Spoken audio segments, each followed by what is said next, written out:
At the time of Paul, we don't have any what are now known as Gospels, although the word gospel appears in the Christian Bible, I don't know, let's just say some 85 times. I'm not counting it now, but it's roughly 85, 90 times. And the vast majority of that word appears in the book, in the letters of Paul than anywhere else. Let's say, these numbers are not exact, but it's rough estimate. Let's say the word gospel appears in the Christian Bible 85 times. 70 of them are in the letters of Paul.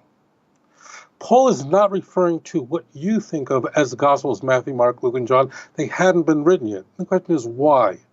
It's very clear that the earliest Christians were not writing a book like a gospel, meaning a book that would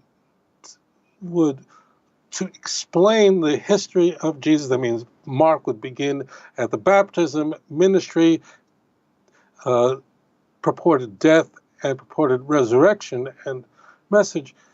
The earliest Christians, quite clear, believed that the world was coming to an end, and it was absolutely imminent. We see this bleeding through the earliest Christian writings, where it's going to happen, and it's going to happen at a moment, it's going to happen really quickly.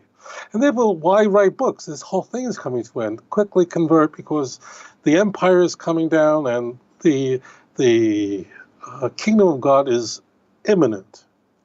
These people who had such an apocalyptic eschatology, the words, literally, those Greek words mean apocalypse means what is revelation, and eschatology comes from the Greek word eschaton, which means the end, the study of the end. That's what they were doing. That's where their head was. So if the world's coming to an end, what do you need books for? You don't need books. So the Gospels are written from, let's say, the year 70 for Mark, 15 years later Matthew and Luke, around 85, and then John, let's say, about 95. And we could see the improvements in these Gospels about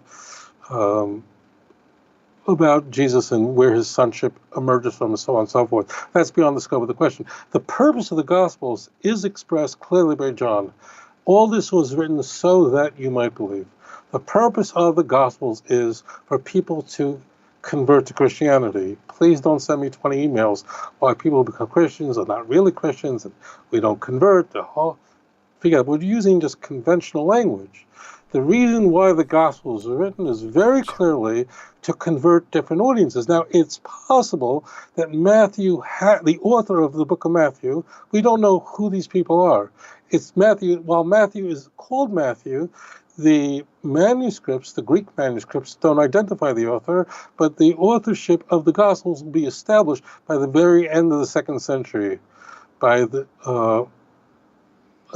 bishops in, let's say, around the year 180. We can firmly say that the 4 Gospels, Matthew, Mark, Luke, and John, will then